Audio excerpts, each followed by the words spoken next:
Relationship advice. Updated. Manipulative girlfriend, 29 female, was pressuring me, 29 male, to adopt a baby. Background. My girlfriend, we'll call Megan, and I have been dating for the past 6 months. It's by far the happiest relationship either of us have ever had. Initially, I pushed back when she suggested moving in together, but we got a place together in February. I'm incredibly happy with the decision, and we're very grateful to have each other right now. The past several weeks at home have been an unexpected blessing for me. As a freelance graphic designer, I continue working remotely and also finally have time to work on a passion project I've been putting off for years, a large paper sculpture. Megan feels lost. She poured everything into her career and quickly advanced to head manager at an upscale resort. The coronavirus has furloughed her, leaving her without a job for the first time since she was 14. She says every day feels painfully empty, and I feel guilty that this has been so hard for her and easy for me. On to the issue. A week ago, Megan said she had news she thought would excite me. She proposed that start trying to get pregnant. She feels now's the perfect time because everything is so monotonous, and a baby would be wonderful to look forward to. I was pretty shocked by this because kids have come up multiple times in our relationship, and we had always agreed that neither of us would ever want them. She says that her priorities have shifted, given everything that's going on. I was starting to empathize with this major change in priorities, but then she added that when the lockdown is over, she plans to return immediately to her 80-hour-per-week work schedule. At this point, she'd want me to take on the bulk of parenting responsibilities because my job is more flexible. This upset me, and I told her that this might not be a good idea. She suggested that my reluctance might just be a symptom of my commitment issues, which have caused problems in previous relationships. She pointed out that I had second thoughts about moving in together, but that turned out to be a great decision. Working on my sculpting project has been so fulfilling, and I worry that a child might interfere. Megan says I need to consider her needs too. I'm sincerely trying, but I'm at a loss as to how we can balance both our needs. She would no doubt make an amazing mother because she's extremely dedicated to anything she sets her mind to. I want her to be happy, but I don't want to make a decision I might regret. Am I letting my fear of commitment hold me back? Now for the top advice before reading the first update. Does Megan know how to make a baby? Does she know they don't come out right away? Follow-up question. Does Megan know that after quarantine ends, there will still be a baby? Horrendous idea. You've been together 6 months. The idea is coming out of boredom and lack of direction, not an actual well-thought-out plan and care. Neither of you are ready for this. Most gyno offices are actively warning people against getting pregnant right now. There's so much unknown. Partners aren't allowed into sonogram appointments. Women are giving birth without their partner. Babies are being put in quarantine. Parents can see their babies after birth. Is this really what you want to face with your new girlfriend because she's feeling a bit lost?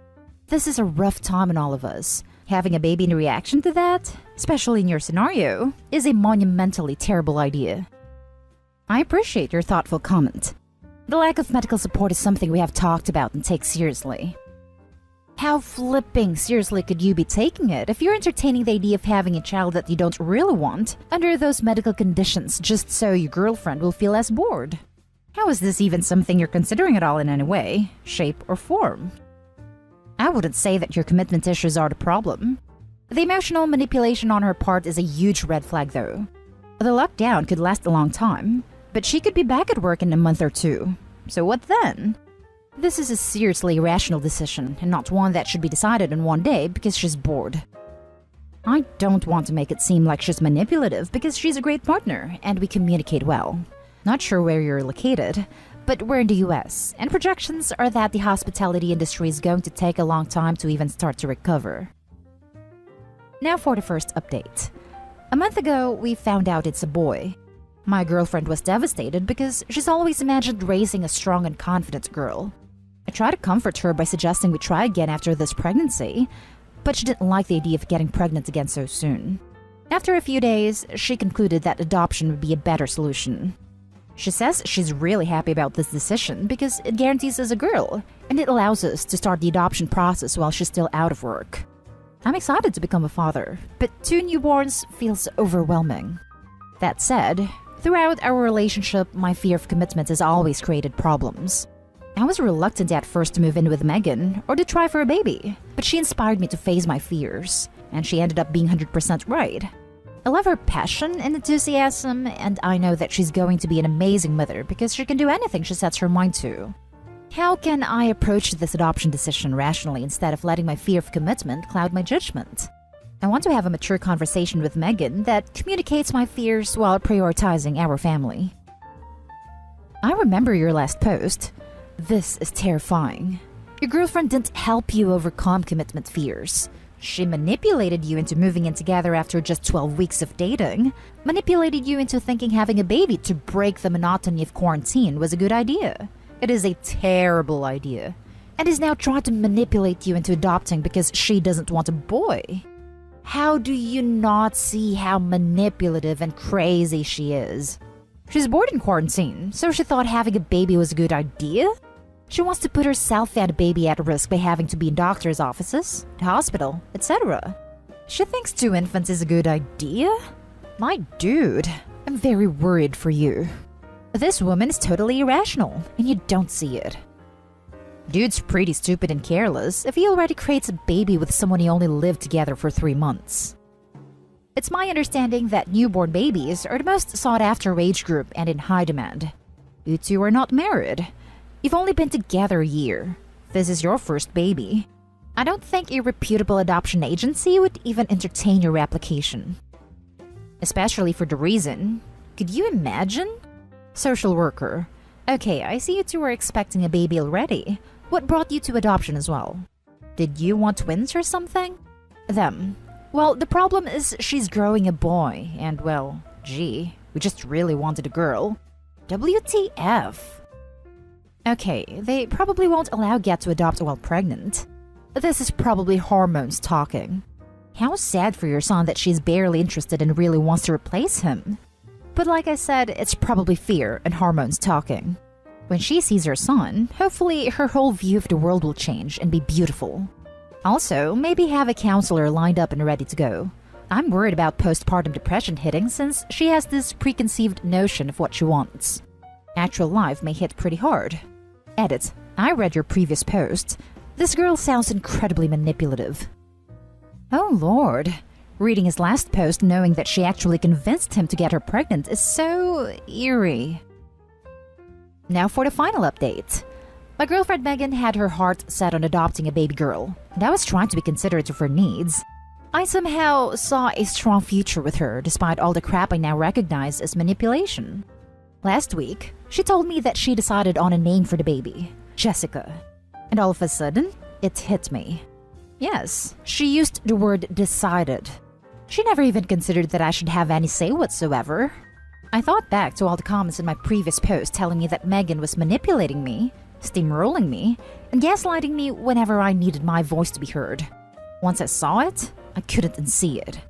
2 days after the baby name decision, I told Megan I was leaving and moved back home with my parents several hours away. Megan won't stop sending me angry, manipulative voicemails and texts. After the first few messages where I clearly stated my boundaries, I've chosen not to respond. It's just so toxic. An enormous weight has been lifted from me. I can finally focus on myself, and that's been so good for me. It was hard for me to hear RA's advice in my last post, but I can now say that I sincerely appreciate it. Now for closing comments. Good job, but she's still having your actual kid, and that means you are not done with her crap. Her being a psycho as she is, I doubt it's his kid. She sounds like the type who decided on someone to strap down for cash. Then she decided someone else would be better to give her a child. Despite all her faults, Megan is very hardworking and has made a successful career for herself, so I don't think it's money. If she was going for a rich guy, I don't think she would have picked me. Also, we've been quarantining rigorously since March, so it's basically impossible that she cheated. I work from home and she's out of work, so we've been in the same house pretty much 24/7. I think you're correct here that it wasn't about money. It was just about having someone around to fulfill whatever her wishes and desires were. Live in partner after 3 months? Done. Try for a baby out of boredom after 6 months? Done.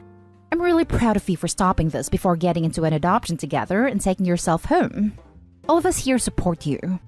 But like everyone is saying, you cannot use being overwhelmed as an excuse not to lawyer up right now.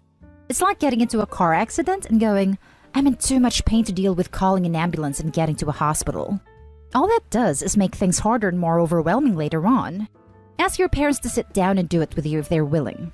But do not wait on this, friend. Good luck. Bro, what are you doing?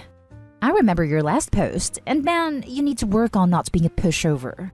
She completely bodied you into 2 kids after living together for what was it, 8 to 10 months? As horrible as human being as she is, why did you bend to that? Lawyer up, get paternity test, and freaking learn from this. I still remember the idea you pushed off confronting your fears. That made me cringe. Being committed and having 2 newborns isn't confronting anything. You need to do some serious soul searching too, my guy. It's a tough pill to swallow, but she absolutely punked you after dating for 12 months. Both of y'all have issues to work on. Good luck, my man. Thank freaking God, dude. I just started from the beginning and wanted to slap you several times. Really glad you're starting to see how flipping crazy this relationship is. Sad there is now a child involved, but better you guys break up now than later. Now for the next story. I, 35 male, deeply regret manipulating my wife, female 34, into having children. I know it sounds bad, and I know we're not supposed to talk like this, but the biggest regret I have is having children. Our lives are ruined because of me, and I don't know where to go from here.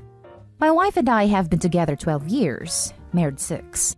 We have 2 kids, 2 female twins. We had agreed to be child-free very early on, but as we were getting closer to 30, I just became obsessed with the idea of having children. We were engaged, and I told her that I would not marry her unless we had at least 1 child. We broke up for a bit, but we found our way back to each other, and she agreed to one. She agreed under certain conditions, the main one being that she didn't want to stay home with a child for any more time than it took her to heal. She had an amazing job that she absolutely loved, worked very hard to get, and was extremely well paid. I had a job that I also loved, but was not well paid. I'm in a field where there is a huge income disparity depending on what you do. I got to do what I loved because her job more than compensated financially. We had an amazing life and amazing relationship. We travel a lot in our country and internationally. We are both outdoorsy and active people, and we take camping / hiking / rock climbing vacations regularly. We make love a lot. Tons of free income, a lot of financial security, and I messed it all up. My wife ended up pregnant with twins. They messed up the epidural, they messed up the C-section, and she had an extremely traumatic birth experience. Now almost 2 years down the line, she struggles with chronic pain and extreme postpartum depression. She can't work at all, not her job and not any other job.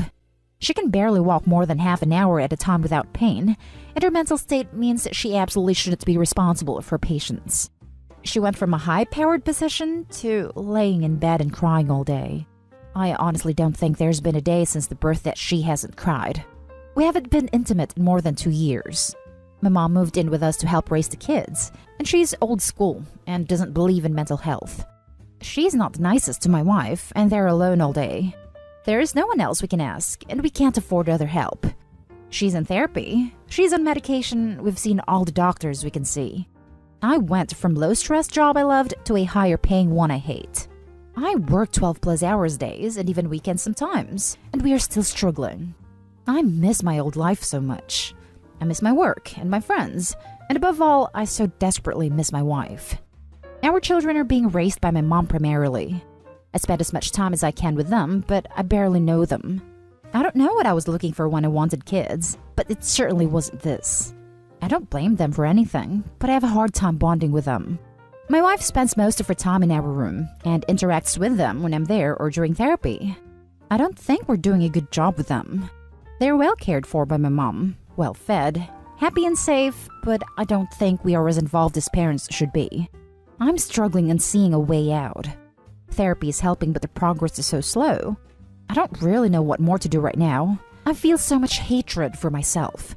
We had such a good life. It all went down the drain. And in the end, my wife is ruined physically and mentally for something she didn't even want in the first place. I'm not sure what advice I'm asking for. I'm not sure what else there is to do here. But if anyone has anything to offer, even nice words, it would be appreciated. All our friends distance themselves, and we literally have no one but each other. Now for the top advice. She's old school and doesn't believe in mental health. She's not the nicest to my wife, and they're alone all day. There is no one else we can ask, and we can't afford other help. She's in therapy, she's on medication. We've seen all the doctors we can see. Figure out a way for your wife to get different support. Example, an au pair, a mother's help. Any support is better than a toxic mother-in-law who doesn't believe in mental health and puts your wife down. Therapy is helping, but the progress is so slow. Joining a support group might help too. You aren't alone. There are quite a number of people who regret having kids. Your mother is likely part of the reason your wife is having a hard time recovering. How can your wife possibly recover if she has someone around all the time who is A, raising her kids, presumably making her feel inadequate as a mom, and B, someone who presumably makes her feel even more like that by invalidating her feelings and experiences? You say you have no other options, but you have to try to find one. Get your mom out of the house ASAP. I'm struggling in seeing a way out.